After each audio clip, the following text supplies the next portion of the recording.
In this video, I'm going to show you how to pair your microbit to your computer using Chrome. This will mean that you will not have to constantly drag and drop a hex file onto the microbit like a USB. It'll just happen automatically. So we absolutely have to be in Google's Chrome browser. This will not work in any other type of browser. So first thing I need to do is I've got my microbit and I need to plug it in just like normal.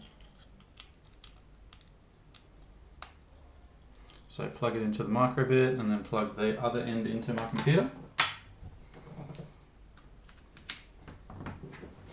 And I know it's plugged in because it's got an orange light. What we need to do is we need to pair the microbit. So in the little settings cog, I need to go pair device. If you're using a different web browser, you will not see this option.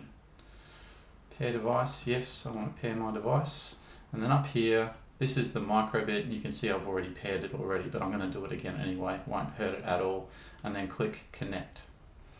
Now I've got some confirmation. Now anytime that I finish my code, so I'm just going to put something really quick and simple. Instead of having to download it, it's going to send it directly to the microbit. So you can see that it's sending the code, and there we go. I didn't have to drag and drop any files. It's just directly to the microbit.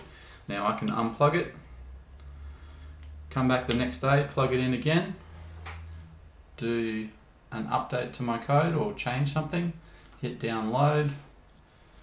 It's going to download it onto the microbit, and then there you go. It's the quickest and best way to put code onto the microbit using Chrome and the pairing function.